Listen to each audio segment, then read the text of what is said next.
BJP party অফিসে ভাঙচুর করে তাতে আগুন লাগিয়ে দেওয়ার অভিযোগ উঠল তৃণমূল আশ্রিত দুষ্কৃতীদের বিরুদ্ধে। ঘটনাটি ঘটেছে রাজারপুর সোনারপুর পুরসভা ২৬ নম্বর ওয়ার্ডের জগদ্দলে। এই ওয়ার্ডে মোট ১২টি বুথে ৯টি বুথই জয়লাভ করেছে বিজেপি। ওয়ার্ডের সবকটি বুথ নিয়ে ১০০-র বেশি ভোটে এই ওয়ার্ড থেকে জয়লাভ করেছে বিজেপি। তার জেরে এই হামলা বলে অভিযোগ বিজেপির পক্ষ থেকে। অভিযোগের ভিত্তিতে ঘটনার তদন্ত শুরু করেছে সোনারপুর থানার পুলিশ।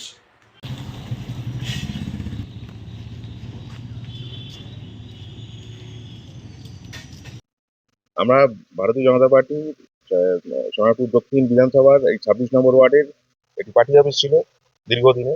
এই পার্টি অফিস থেকে গতকাল রাত্রিবেলা তৃণমূলের দুষ্কৃতীরা পুড়িয়ে দিয়ে গেছে, সমস্ত আসবাবপত্র নষ্ট করেছে। পার্টি অফিসের ছাদটাকে, ওই টিনের সেটটাকে নষ্ট করে দিয়ে গেছে, দরজা ফরজা সব ভেঙে দিয়ে গেছে, যা আসবাবপত্র ছিল সব বাইরে বার করে আগুন ধরিয়ে দিয়ে গেছে।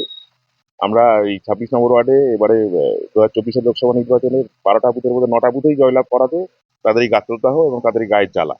এবং আমাদের শুধু পার্টি অফিস, আমাদের বিভিন্ন কর্মীদেরও ইনডাইরেক্টলি ডাইরেক্টলি থ্রেট দেওয়া হচ্ছে, রাস্তাঘাটে গেলে তাদের গালাগাল করা হচ্ছে, বিভিন্নভাবে পার্টি কর্মী ডিস্টার্ব করা হচ্ছে।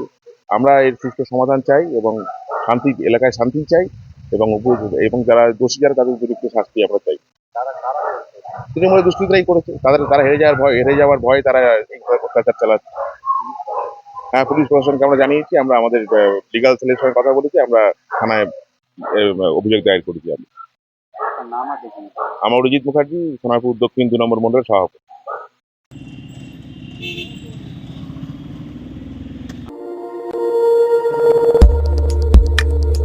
দেখতে থাকুন নিউজ প্রাইম টাইমস, আপনাদের সাথে আপনাদের পাশে।